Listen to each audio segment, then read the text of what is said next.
Assalamualaikum warahmatullahi wabarakatuh. Perkenalkan, nama saya Fadila Kirana Putri. Saya dari kelas Akuntansi Keuangan Reguler dengan NPM 203-11027. Di sini saya membuat video dalam rangka ujian akhir semester mata kuliah Public Relation dengan dosen Ibu Titi Haryati SEMSI, Politeknik Fiksi Ganesha Indonesia tahun akademik 2021-2022. Di sini saya mempresentasikan bab 8 yaitu implementasi program Public Relation atau Humas bertindak dan berkomunikasi. Implementasi Public Relation atau Humas bertujuan untuk membentuk atau membangun pendapat umum. Hal ini berkaitan dengan citra karena upaya mengarahkan atau membentuk pendapat umum seperti menumbuhkan pengertian dan persepsi masyarakat. Pengaruh fungsi hubungan masyarakat dalam bisnis atau industri sangat besar. Humas bertugas sebagai unit atau bagian yang langsung berhubungan dengan pihak luar, yaitu masyarakat. Selain itu, Humas juga harus bisa memberikan masukan atau pendapat pada atasannya, sehingga atasan mengetahui perkembangan perusahaan. A. Konsep dasar implementasi pelaksanaan program Humas. Yang pertama yaitu pengertian implementasi operasional dan tindakan program. Implementasi adalah proses untuk memastikan terlaksananya suatu program dan tercapainya program tersebut. Operasional adalah pengelolaan program dari sebuah strategi, baik secara teknis maupun material. Peran Humas dalam organisasi atau perusahaan adalah melakukan teknis komunikasi dengan melaksanakan teknis operasional ataupun manajerial. Yang kedua yaitu kelebihan implementasi kebijakan. Menurut Ekowati DKK 2005, keberhasilan implementasi suatu kebijakan dapat diukur dengan melihat kesesuaian antara pelaksanaan atau penerapan kebijakan dengan desain, tujuan, dan sasaran kebijakan itu sendiri, serta memberikan dampak atau hasil yang positif bagi pemecahan permasalahan yang dihadapi. Edward III 1980 dan Grindel serta Mise menjelaskan 4 variabel kritis dalam implementasi kebijakan publik atau program, yaitu A. Komunikasi. Keberhasilan komunikasi ditentukan oleh 3 indikator, yaitu penyaluran komunikasi, konsistensi komunikasi, dan kejelasan komunikasi. B. Yaitu ketersediaan sumber daya.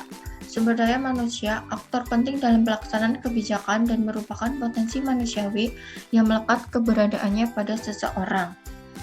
Yang kedua yaitu informasi. Informasi yang disampaikan atau diterima harus jelas sehingga dapat mempermudah atau memperlancar pelaksanaan kebijakan atau program. Yang ketiga yaitu kewenangan. Hak untuk mengambil keputusan, hak untuk mengarahkan pekerjaan orang lain, dan hak untuk memberi perintah. Yang keempat yaitu sarana dan prasarana, alat untuk mendukung dan pelaksana suatu kegiatan. Sarana dan prasarana juga dapat disebut dengan perlengkapan yang dimiliki oleh organisasi dalam membantu para pekerja dalam pelaksanaan kegiatan mereka. Yang kelima yaitu pendanaan, yaitu membiayai operasional implementasi kebijakan tersebut, informasi yang relevan, dan juga mencukupi tentang cara mengimplementasikan suatu kebijakan dan kerelaan atau kesanggupan dari berbagai pihak yang terlibat dalam implementasi kebijakan tersebut. Yang C yaitu sikap dan komitmen pelaksanaan program. Sikap dan komitmen berkaitan dengan kesediaan implementer untuk menyelesaikan kebijakan publik tersebut. Kunci keberhasilan program atau implementasi kebijakan adalah sikap pekerja terhadap penerimaan dan atas kebijakan yang ditetapkan.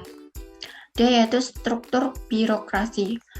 Struktur birokrasi menjelaskan susunan tugas dan para pelaksanaan kebijakan, memecahkan dalam perincian tugas serta menetapkan prosedur standar operasi. 3 yaitu kerangka dasar implementasi program Public Relation atau Humas.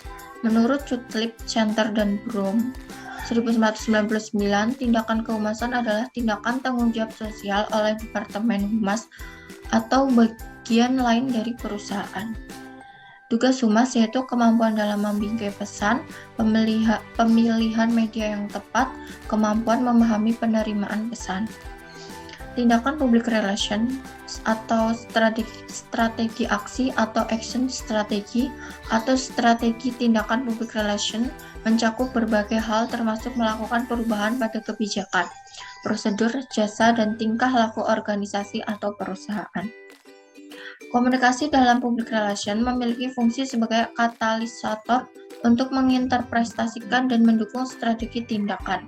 Terdapat beberapa hal penting berupa komponen strategi yang harus diperhatikan praktisi public relation ketika berkomunikasi atau melakukan komunikasi yang meliputi 1. Membingkai pesan. Membingkai pesan dalam public relation merupakan kemampuan dalam memilih fakta yang paling penting dan menarik dengan melakukan analisis terhadap seluruh fakta yang diterimanya dan memilih bagian-bagian tertentu dari fakta yang akan disampaikan kepada khalayak. Yang kedua yaitu nilai berita. Praktisi public relation harus mengetahui nilai pesan yang ingin disampaikannya ketika berkomunikasi dengan memahami suatu kriteria tertentu dari media yang dapat berperan mewakili kepentingan publik. Yang ketiga yaitu semiotika. Praktisi public relation harus mengetahui nilai pesan yang ingin disampaikannya ketika berkomunikasi dengan memahami suatu kriteria tertentu dari media yang dapat berperan mewakili kepentingan publik. Yang keempat, simbol. Dalam public relation, simbol memegang peranan penting terutama untuk menciptakan citra atau persepsi suatu organisasi di kalangan khalayak serta untuk memudahkan masyarakat dalam mengenal dan menarik perhatian mereka terhadap peran suatu organisasi. Yang kelima yaitu hambatan dan stereotip. Komunikasi seringkali mengalami hambatan dalam pelaksanaannya, baik dari sumber pesan maupun penerima pesan. Hambatan muncul dalam berbagai bentuk mulai dari hambatan sosial, hambatan umur, hambatan bahasa, hambatan perbendaharaan kata, hambatan politik, dan ekonomi, dan lain sebagainya. Sekian, terima kasih. Mungkin sekian yang dapat saya sampaikan. Kurang lebihnya mohon maaf. Wassalamualaikum warahmatullahi wabarakatuh.